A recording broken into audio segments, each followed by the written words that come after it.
गुरु माता की जय। आज हमें गुरु भगवान बता रहे हैं कि धनवानों को जितना मिलता है उतने ही दरिद्र हो जाते हैं। मच वॉन्ट मोर। एक आदमी अपनी पत्नी के साथ छोटी सी झोपड़ी में रहता था। दिन भर मेहनत करता, थोड़ी सी मजदूरी पाता और सुख शांति पूर्वक जीवन निर्वाह करता था। उसकी झोपड़ी के सामने एक साहूकार का मकान था। सब धन दौलत होते हुए भी वह बहुत दुखी और परेशान रहता था। एक दिन एक संत साहूकार के पास आया। साहूकार ने कहा, मुझे सुखी होने का राज बताइए। संत ने बताया कि उसके दुख का कारण उसकी धन दौलत है। साहूकार संत के वचन को आजमाना चाहता था। उसने चुपके से एक थैली में 99 रुपए रखकर गरीब के झोपड़े में छोड़ दिए। अगला दिन देखा तो गरीब की झोपड़ी में चूल्हा नहीं जला और पति पत्नी आपस में झगड़ रहे थे। साहूकार ने जाकर पूछा, भाई आज तुम्हारे यहाँ चूल्हा नहीं जला?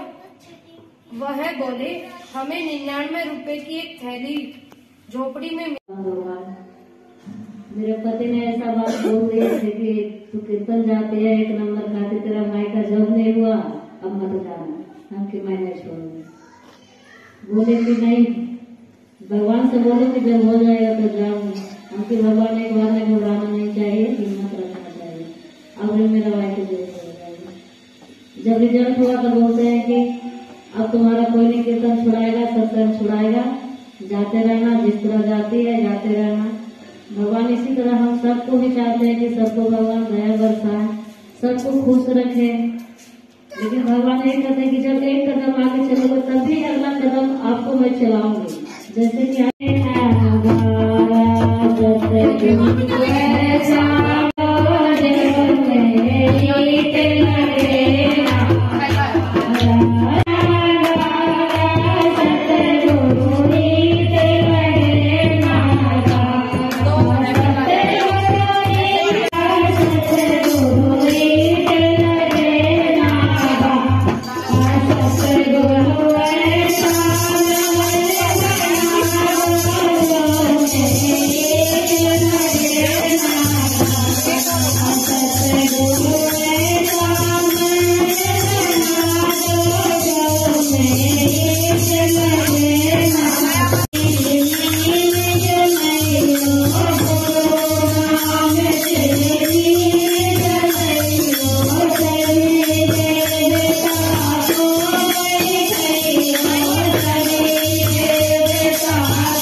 Thank you.